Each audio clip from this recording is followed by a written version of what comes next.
14 তাৰিখে আমাৰ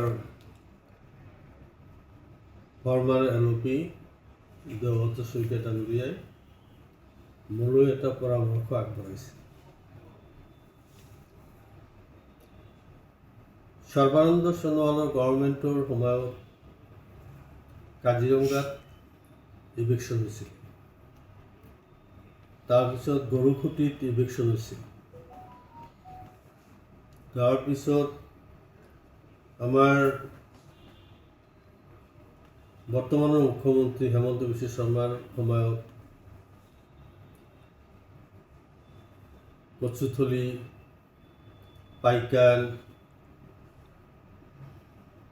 আমাৰ বিলাসীপাৰাত আৰু কেইবা ঠাইতো উচ্ছেদ হৈছিল।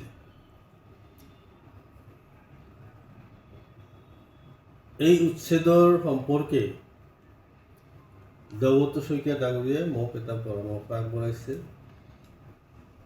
যে বিধানসভাত এই কথাটো উত্থাপন কৰিব লাগে যে উচ্ছেদিত মানুহখিনি তেওঁলোকৰ বিকল্প ব্যৱস্থা নকৰালৈকে কিয় উচ্ছেদ কৰা হ'ল।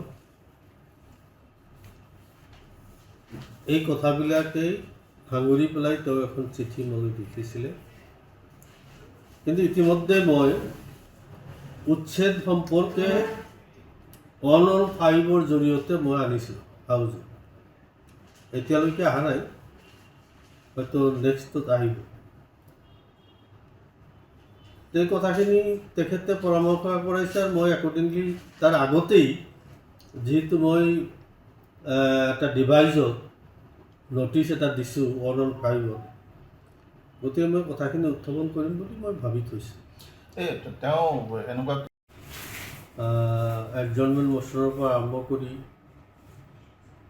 6 জনগোষ্ঠীৰ কথা, জাল নোটৰ সম্পৰ্কে বিভিন্নভাৱে আমি আলোচনা কৰিছোঁ। আমাৰ বিধায়কসকলেও যথেষ্ট, ময়ো কোশ্চেন দিছোঁ, প্ৰতিদিনেই দুটাকৈ কোশ্চিন আহিছে, বিধায়কসকলৰ কোশ্চিন আহিছে। আমাৰ বহুতে এইবাৰ বিধানসভাত আগভাগ লৈছে। গতিকে আমাৰ ভূমিকা,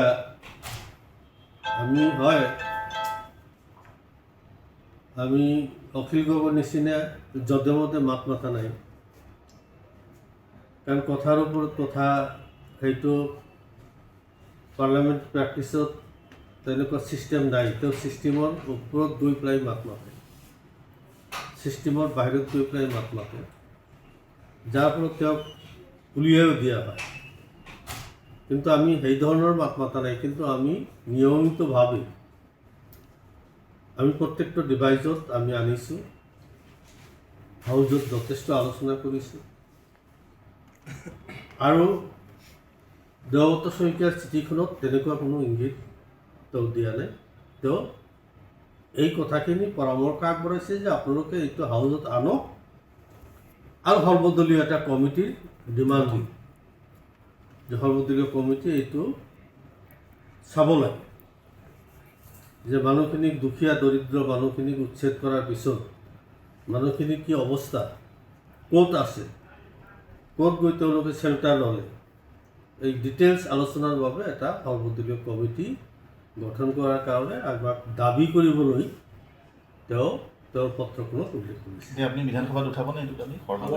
মইতো ক'লোঁ যে ইতিমধ্যেই মই 115 হয়, উচ্ছেদ সম্পৰ্কে মই 115ত মই ইতিমধ্যে নটিচ দিছোঁ।